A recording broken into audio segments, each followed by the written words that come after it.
कर्नाटक के बेंगलुरु में सुबह सुबह एक डिलीवरी बॉय बेंगलुरु के एक इलाके जिसका नाम है कामाक्षी पल्ल्या, वहाँ से गुजर रहा था। जब वो गुजर रहा था तो उसने पाया कि एक करीब में नाला है और उस नाले के किनारे बहुत सारे कुत्ते जो हैं, वो गौर से उसने देखा तो देखा कि एक शख्स की लाश पड़ी है और कुत्ते उसे नोच रहे हैं।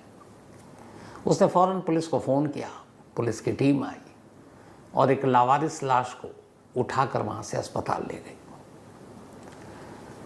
अब पुलिस ने तफ्तीश शुरू की, लेकिन उस लाश की शिनाख्त नहीं हो पा रही थी, क्योंकि कोई ऐसी चीज़ मिली नहीं लाश के इर्द गिर्द या आसपास से जिससे ये पता चल सके कि मरने वाला कौन है।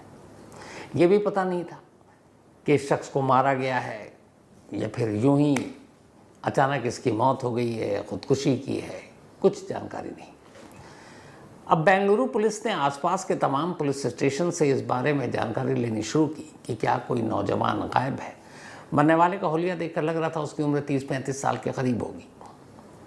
तो आसपास के पुलिस स्टेशन में खंगालना शुरू किया गया। इत्तेफाक से बेंगलुरु पुलिस को पता चला कि वहाँ से थोड़ी दूरी पर एक इलाके की एक पुलिस स्टेशन में एक नौजवान की गुमशुदगी की रिपोर्ट दर्ज है और उस नौजवान का नाम है रेणुका स्वामी, उम्र करीब 33 साल। और रेणुका स्वामी की मां ने उसकी गुमशुदगी की रिपोर्ट दर्ज की थी और ये कहा था कि सैटरडे यानी कि 8 जून से उनका बेटा गायब है और उसका मोबाइल बंद है। अब पुलिस रेणुका स्वामी के घर पहुंचती है, उसकी मां को लेकर आती है, उसके अस्पताल ले जाती है, नाले से बरामद उस लाश को दिखाती है, उस लाश के बचे खुचे कपड़ों को दिखाती है। माँ फ़ौरन पहचान जाती है और कहती है मेरा बेटा है। फिर वो पुलिस को बताती है कि वो सुबह ही घर से निकला था। वो अपोलो फार्मेसी नाम की एक मेडिसिन जो डिलीवरी करते हैं जगह जगह या फिर उनके मेडिकल शॉप्स हैं, तो वैसी एक शॉप में वो काम किया करता था, अपोलो फार्मेसी में। रोज़ाना की तरह उस दिन भी वो शॉप किया था, लेकिन फिर घर नहीं लौटा और मोबाइल बंद। जब वो 8 जून को लौटा नहीं, तब 9 जून को माँ ने उसकी रिपोर्ट लिखाई सुबह सुबह। लाश की शिनाख्त हो चुकी थी, पुलिस ने मामला दर्ज किया, लेकिन अब भी ये क्लियर नहीं था कि मरने वाले की मौत कैसे हुई है। अब लाश का पोस्टमार्टम होता है, पोस्टमार्टम रिपोर्ट आती है, तस्वीर साफ हो जाती है। पता चलता है कि उस नौजवान को पीट पीट कर मारा गया है।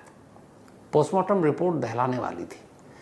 उसमें था कि उसकी ज़ुबान काट ली गई, उसके जबड़े को तोड़ दिया गया, जिस्म पर अनगिनत घाव के निशान थे, रॉड के बेल्ट से इस तरीके से मारा गया था। यानी मरने वाले की मौत बड़ी तकलीफ दे थी, उसे बुरी तरह से टॉर्चर किया गया था। और ये सारे जो ज़ख्म के निशान थे वो एंटीमॉर्टम थे, यानी मौत से पहले के। अब दो ही की इसके बारे में बताया भी है। तो एंटीमॉर्टम वो जब किसी इंसान को जीते जी आप मारते हैं, उसके कोई ज़ख्म के निशान पड़ जाते हैं, तो वो पता चल जाता है कि क्योंकि ब्लड सूखता है नहीं सूखता है। और पोस्टमार्टम वो जो मरने के बाद अगर किसी के जिस्म पर को घाव दिया जाए, तो ये सारे ज़ख्म के निशान एंटीमॉर्टम थे, यानी मौत से पहले उसे मारा गया था। यानी सीधे सीधे ये मामला एक कत्ल का था। अब पुलिस मर्डर का केस दर्ज करती है, तफ्तीश शुरू करती है, कातिलों की तलाश शुरू करती है। सबसे पहले ये पता करती है कि रेणुका स्वामी नाम के इस शख्स की किसी से क्या दुश्मनी हो सकती है। एक फार्मेसी शॉप में काम करने वाला 33 साल का रेणुका, पुलिस उसके बारे में जब खंगालती है तो पता चलता है कि वो उसका बिल्कुल सब कुछ बेदाग है, साफ़ सुथरा है, ना वो किसी क्राइम में है, ना उसकी कोई दुश्मनी है, सीधा साधा लड़का है, नौकरी करता है, घर जाता है, किसी गलत सोहबत में नहीं है और दुश्मनी की कोई वजह सामने कहीं से नज़र नहीं आ रही। बहुत अमीर भी नहीं है कि किसी ने किडनैप किया हो पैसों के लिए। तो फिर कोई उसे क्यों मारेगा? पुलिस अपनी तफ्तीश आगे बढ़ाती है और अभी तक पुलिस को भी है कि एक नॉर्मल केस है। एक आम शख्स, एक आम नौजवान जो हाई प्रोफाइल नहीं है, किसी बड़े बाप या किसी बड़े घराने से उसका कोई संबंध ताल्लुक़ नहीं है, ऐसे केसों में जो अपनी पुलिस का रवैया होता है लगभग इस केस में भी वही है। तो पुलिस का मानना है कि चलो एक लाश मिली, किसी ने कत्ल किया, तफ्तीश करते हैं। और अब पुलिस अपनी तफ्तीश यूँ ही कर रही है। अभी तक इस केस में ऐसा कुछ नहीं है जो एक न्यूज़ बन सके, मीडिया का भी इसकी तरफ ध्यान दिया जा सके। पुलिस तफ्तीश कर रही है। लेकिन तभी अचानक एक अजीब चीज़ होती है। लाश की बरामदगी के ठीक अगले दिन 9 जून को ये लाश मिली और 10 जून को 3 लोग जिस पुलिस स्टेशन के जुरिस्डिक्शन में ये लाश मिली थी उस पुलिस स्टेशन में पहुंचते हैं अचानक, और तीनों वहां पहुंचने के बाद कहते हैं कि ये जो रेणुका स्वामी की लाश मिली है नाले से और जिसका कत्ल हुआ है उसका कत्ल हम तीनों ने किया। अब पुलिस हैरान, क्योंकि अमूमन ऐसी चीज़ें तो होती नहीं है। कत्ल के बाद कातिल भागता है, छुपता है, पुलिस को गुमराह करता है।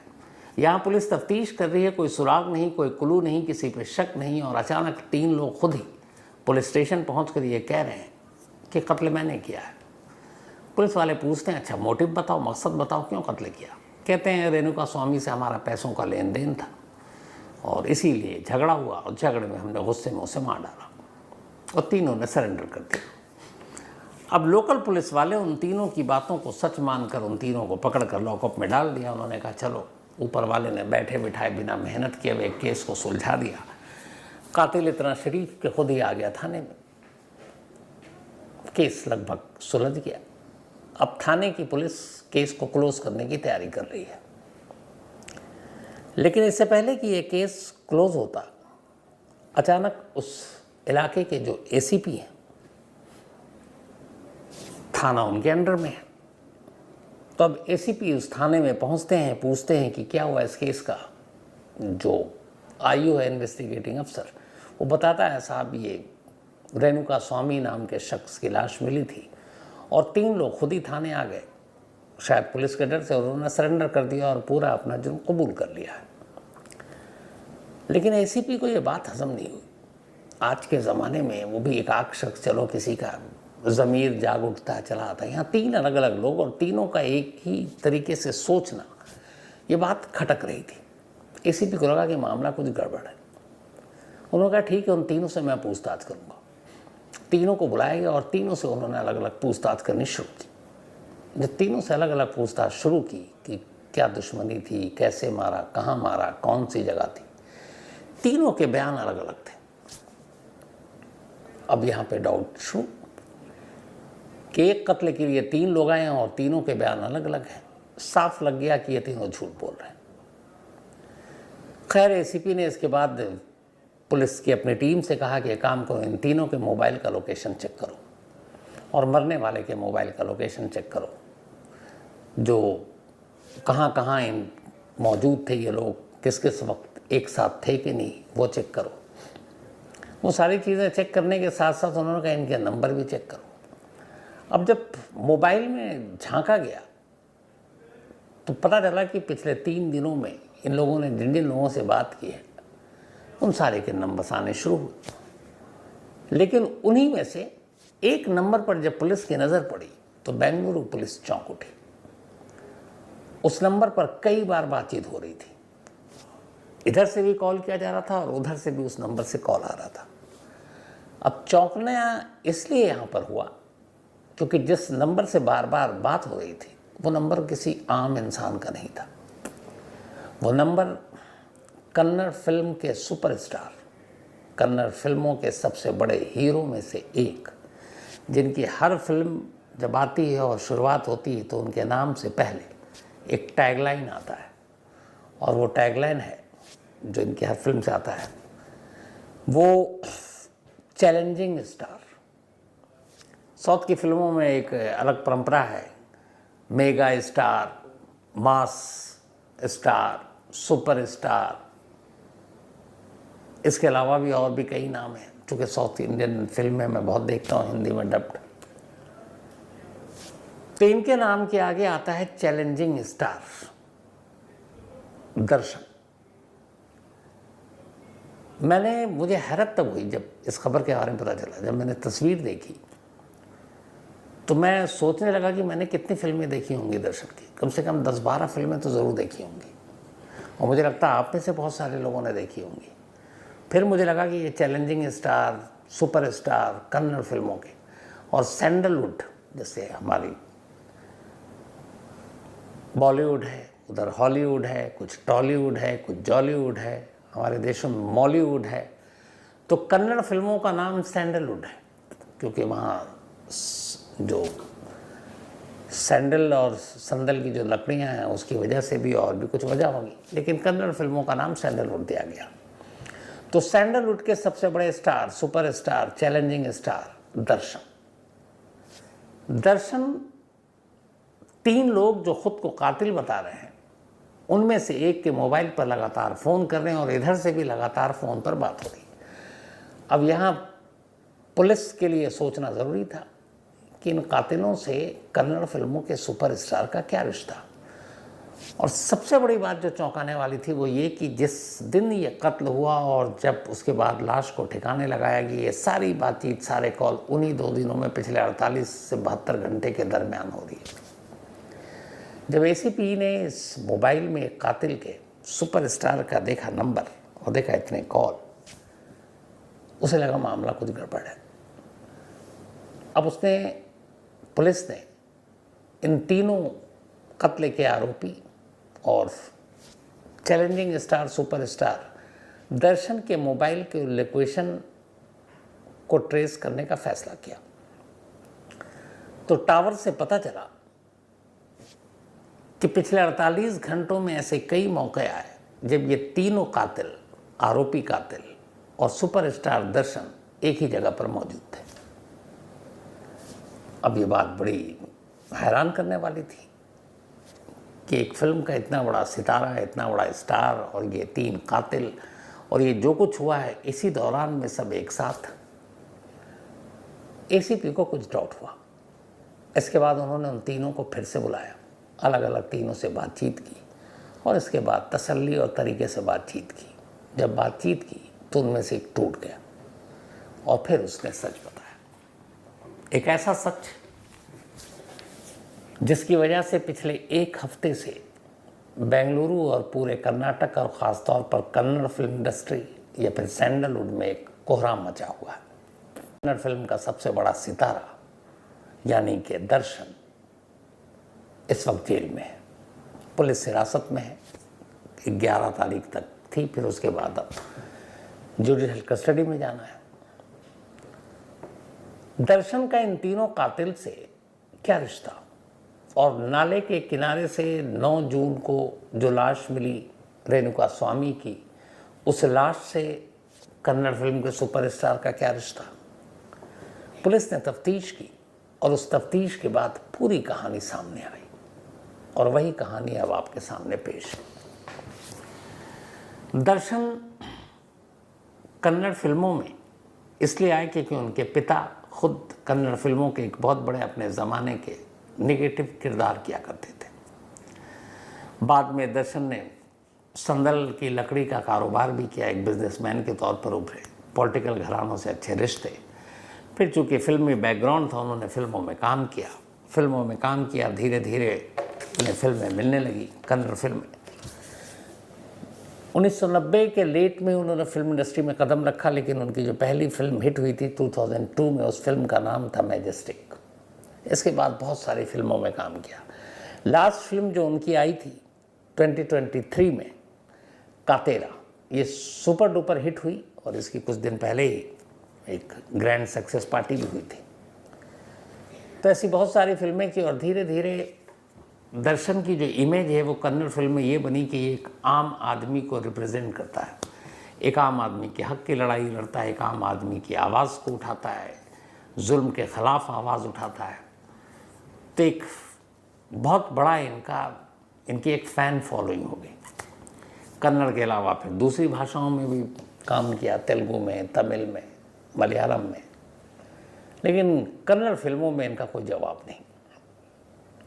बाद में इनकी शादी हुई विजय लक्ष्मी नाम की एक लेडी से, फिर इनको एक बेटा हुआ, धीरे धीरे वक्त बीता, लेकिन फिर 2021 में इनकी पत्नी के साथ इनके रिश्ते ख़राब होने लगे। एक बार इन्होंने पत्नी के ऊपर हाथ उठाया या शायद मारने की कोशिश की। पत्नी ने पुलिस में कंप्लेंट की, अटेम्प्ट टू मर्डर का केस दर्ज हुआ। तब दर्शन को कुछ दिनों के लिए जेल जाना पड़ा, लेकिन फिर पति पत्नी में समझौता हो गया, केस वापस ले लिया गया, वो वापस आ गए।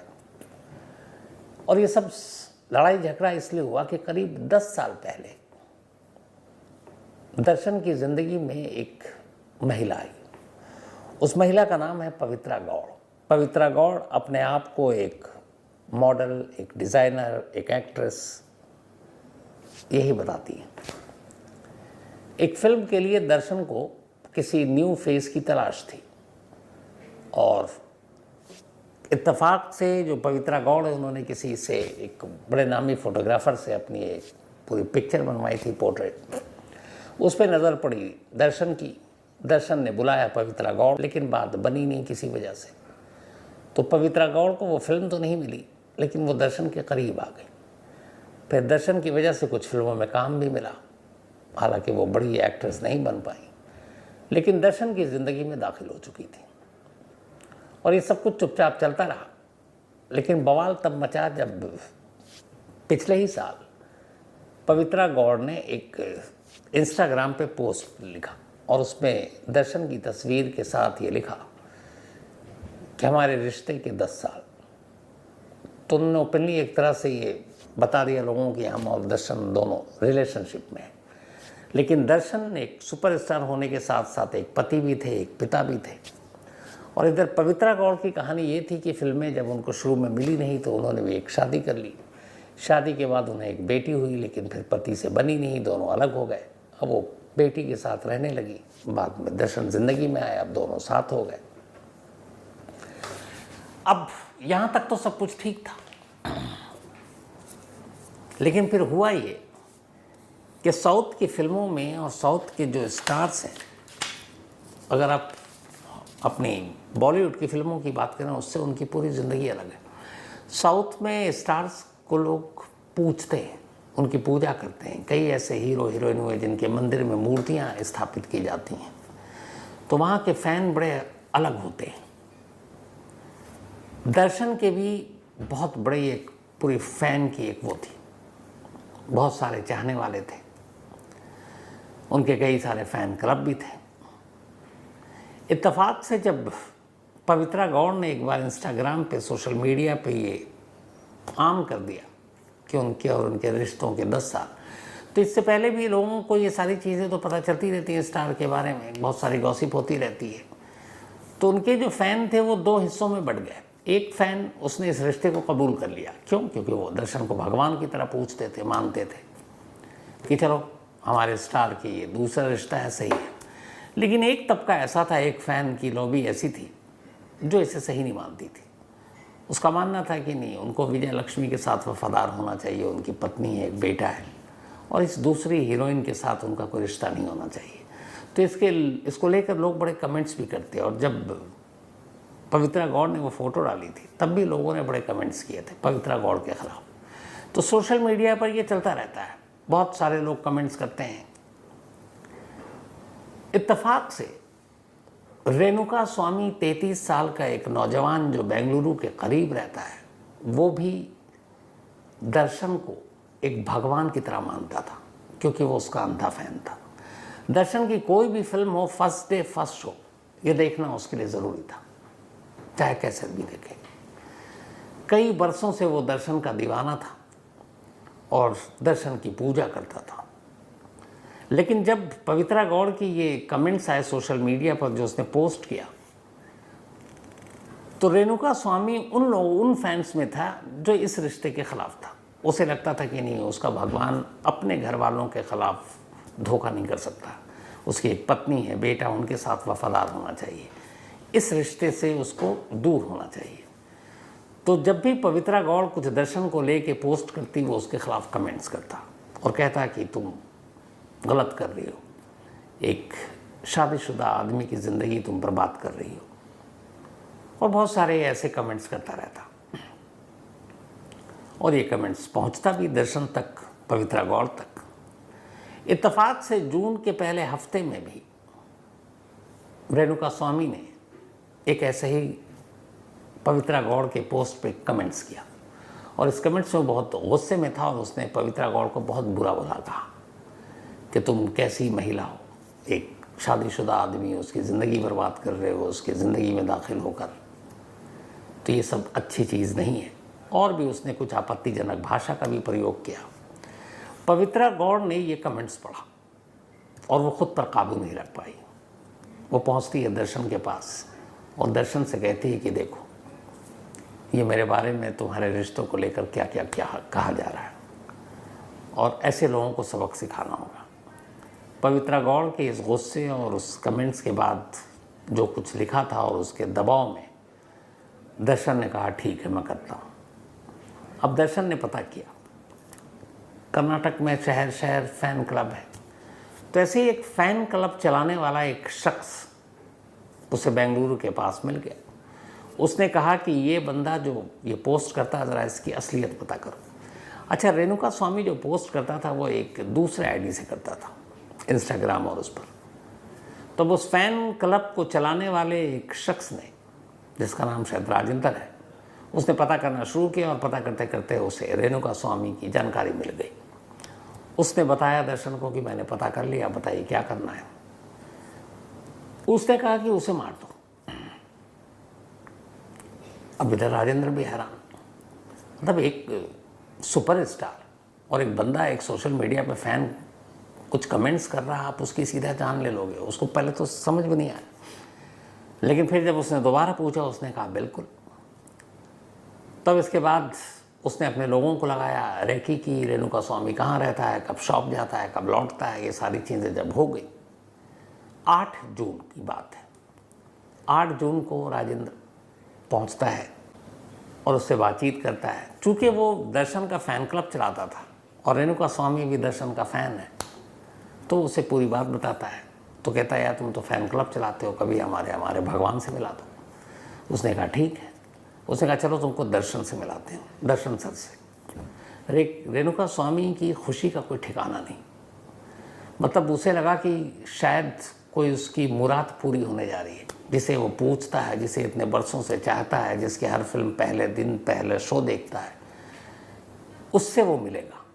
मतलब खुशी का ठिकाना नहीं।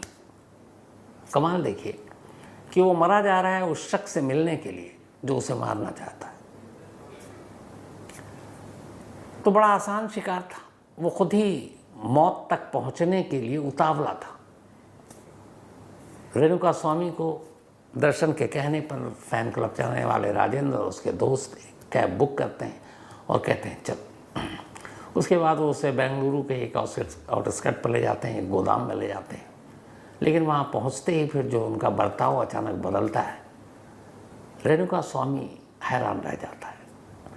वहाँ उसे खूब मारते हैं, पीटते हैं।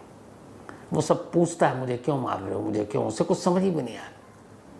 लेकिन थोड़ी देर बाद अचानक रेणुका स्वामी का सारा भरम टूट जाता है, क्योंकि कुछ देर बाद ही जिसे वो बरसों से पूछता आया था, जिसे चाहता था, जिसकी हर फिल्म पहले दिन पहला शो देखता था, वो उसके सामने खड़ा था, यानी कि Darshan. Challenging star, superstar, mega star, Kannada की फिल्मों का जो भी कहिए। जब वो सामने खड़ा था तो थोड़ी देर के लिए वो अपने ज़ख्म भूल गया रेणुका स्वामी। उसे लगा कि चलो आज मेरा अपना भगवान मुझे बचाने आया। लेकिन थोड़ी देर बाद शायद वो जीते जी मर गया, क्योंकि जो काम अब तक उससे पहले राजेंद्र और उसके दोस्त कर रहे थे, उसे बेल्ट से, रॉड से मार रहे थे, अब वो बेल्ट खुद दर्शन ने अपने हाथों में ले लिया। इसके बाद रेणुका स्वामी को तब तक मारता रहा जब तक कि उसके हाथ थक नहीं गए। मारने के बाद वो वहाँ से बाहर निकला और बोला कि अब इसे मार डालो। वो चला गया। इसके बाद उन लोगों ने उसकी इतनी पिटाई की कि रेणुका स्वामी ने दम तोड़ दिया। कहते हैं इसके बाद उन्हीं में से एक ने, जिसका एक जानकार रिश्तेदार कर्नाटक पुलिस में है, उसके सब इंस्पेक्टर, उसको फ़ोन किया और उससे पूछा कि अगर किसी को मार दिया है तो उसकी बॉडी को कैसे ठिकाने लगाते हैं।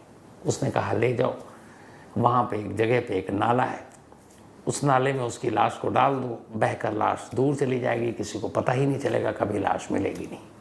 उसी के कहने पर उस लाश को ले जाकर नाले में फेंक दिया कि वो बह जाएगा। लेकिन इत्तेफाक से पानी उसे बहा कर ले जाती। सुबह ही सुबह कुछ घंटे बाद ही एक डिलीवरी बॉय की नज़र पड़ गई और इस तरीके से पुलिस तक ये लाश पहुंची। अब सवाल ये है, जब सब कुछ हुआ तो ये 3 लोग थाने में क्यों पहुंचे कि ये कत्ल मैंने किया है? तब यहीं से साजिश की कड़ी शुरू होती है। पहले इन लोगों को लगा था कि रेणुका स्वामी की लाश इतनी जल्दी नहीं मिलेगी, उसके बाद तसल्ली से प्लान करेंगे, लेकिन लाश कुछ घंटे में मिल गई। जब ये सब कुछ हुआ, रेणुका स्वामी को पीटने के बाद दर्शन बेंगलुरु से मैसूर पहुंच गया, क्योंकि उसे एक फिल्म की शूटिंग करनी थी।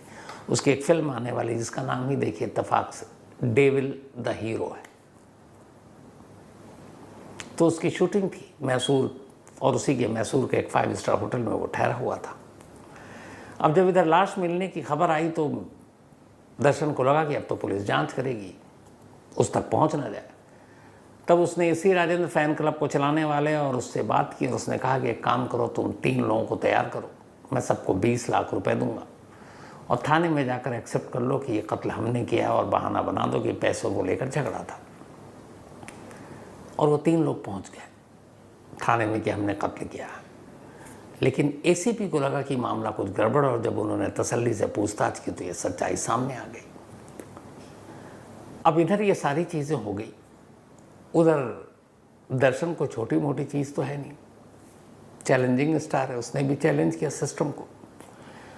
न सिर्फ वहाँ की जो सत्ता में पार्टी है, वो जो अपोजिशन में, सारे उसके जानने वाले, उसके मानने वाले। तो अब अपोजिशन और गवर्नमेंट में बैठे हुए लोग सभी दर्शन को बचाने में लग गए।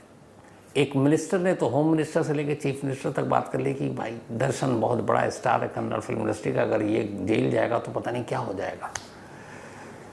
तो कहते हैं कि बचाने की सारी कोशिशें शुरू हो चुकी थी, लेकिन गड़बड़ी हो गई कि उन्हें भी अंदाज़ा नहीं था कि पुलिस इतनी तेज़ी से अपना काम कर लेगी। और जिस एसीपी ने यह काम किया उनके बारे में यह है कि वो ईमानदार और बेहद सख्त, और इत्तेफाक से कमिश्नर का भी उनको सपोर्ट मिला। तो इससे पहले कि सरकार की तरफ से कुछ होता, उन्होंने इतनी तेज़ी से कार्रवाई की कि खबर मीडिया तक पहुंच गई। कर्नाटक के हर न्यूज़ चैनल, हर न्यूज़पेपर में दर्शन की खबर छप गई। अब ऐसे में दर्शन को बचा कर निकाल लेना मुश्किल हो गया। तो सरकार की तरफ से जितनी कोशिश थी वो धरी की धरी रह गई। एसीपी अपने टीम के साथ पहुंचते हैं मैसूर के होटल से वो जाकर दर्शन को कहते हैं कि आपको हमारे साथ चलना होगा।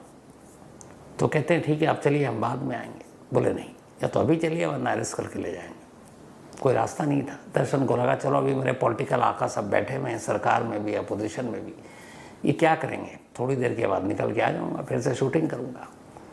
लेकिन उन्हें अंदाज़ा नहीं था कि मामला बहुत बिगड़ चुका है। तो सारे सबूत मिल चुके थे, फ़ोन के कॉल डिटेल, लोकेशन, 3 लोगों की गवाही और मोटिव। फिर उनको लाया गया, पूछताछ हुई। जब पूछताछ हुई तो फिर एक एक कर गिनती बढ़ती गई। पहले 3 थे, फिर जो दर्शन है वो पकड़े गए। फिर जिन लोगों ने किडनैप किया, जिन लोगों ने हथियार सप्लाई की, जिन लोगों का गोदाम था, करते करते 17 लोगों के नाम सामने आए। पुलिस ने तमाम लोगों के खिलाफ एक रिपोर्ट तैयार की एफआईआर में। लेकिन इस एफआईआर में एक्यूज नंबर 1 या आरोपी नंबर 1 दर्शन को नहीं बनाया। दर्शन का नाम नंबर 2 पर रखा गया। नंबर 1 पे पवित्रा गौड़ का नाम रखा गया, और इसलिए रखा गया क्योंकि कर्नाटक पुलिस ने जब पूरी तफ्तीश की तो जो मर्डर का मोटिव है रेणुका स्वामी के, वो मोटिव असल में पवित्रा गौड़ की वजह से पैदा हुआ। क्योंकि रेणुका स्वामी ने जो कमेंट्स किया, उस कमेंट से पवित्रा गौड़ भड़क गई और उन्होंने दर्शन को प्रोवोक किया, उकसाया कि देखो ये ऐसे कर रहा है, हमारे रिश्तों को लेकर इसे सबक सिखाओ। पवित्रा के उकसाने पर ही दर्शन ने लोगों को चुना और कहा कि उसे मार डालें, और ख़ुद भी उसे पीटा। तो इसीलिए एक्यूज नंबर 1 या आरोपी नंबर 1 बनी पवित्रा गौड़, और एक्यूज नंबर 2 चैलेंजिंग स्टार दर्शन। बाद में इन दोनों को जब पुलिस कस्टडी में बेंगलुरु के एक पुलिस स्टेशन में रखा गया तो कमाल देखिए कि चैलेंजिंग स्टार दर्शन के फ़ैन तब भी उस पुलिस स्टेशन में पहुंच गए। उन्होंने खूब नारे लगाए, पुलिस के ख़िलाफ़ भी नारे लगाए और कहा कि हमारे जिनको हम भगवान जैसा मानते हैं, हमारे सुपरस्टार हैं, इनको फंसाया जा रहा है। पुलिस को मजबूरन धारा 144 यानी सेक्शन 144 लगाना पड़ा थाने के इर्द गिर्द, बताइए, थाने के आसपास भी लोगों को समझाना पड़ा, लाठीचार्ज करनी पड़ी। तो ये भी एक रूप है साउथ की फिल्मों का कि चाहने वाले दर्शन के जितने हैं उन्हें पता है कि एक मर्डर केस, एक शख्स जिसने सिर्फ एक कमेंट्स किया उसको इस बुरी तरीके से पीटा गया और उसका कत्ल करवाने वाला कोई और नहीं, वही दर्शन है। लेकिन उसके बावजूद भी उनकी मोहब्बत में कमी नहीं आई और वो पहुंच गए। इस केस में बाद में और भी कई चीज़ें हुई। जो पोस्टमार्टम किया था जिन डॉक्टरों के पैनल ने, उसमें से एक डॉक्टर ने एक बड़ी सनसनीखेज इल्ज़ाम लगाया और कहा कि उनके पास किसी का फ़ोन आया और ये कहा गया था कि आप पोस्टमार्टम रिपोर्ट में ये लिखें कि रेणुका स्वामी की मौत नेचुरल डेथ थी, उसे कत्ल नहीं किया गया, यानी एंटीमार्टम की बात मत कीजिए। 1 करोड़ रुपए देंगे। मिनिस्टर्स की तरफ उंगलियां उठी कि बचाने के लिए तमाम मशीनरी का इस्तेमाल कर लिया गया था, लेकिन एक एसीपी और उनके ऊपर कमिश्नर का हाथ और उनकी तेज़ी से इन्वेस्टिगेशन ने इन सारी चीज़ों को एक तरफ कर दिया और कन्नड़ फिल्म के चैलेंजिंग स्टार का पूरा भांडा फूट गया और अब वो पुलिस के शिकंजे में।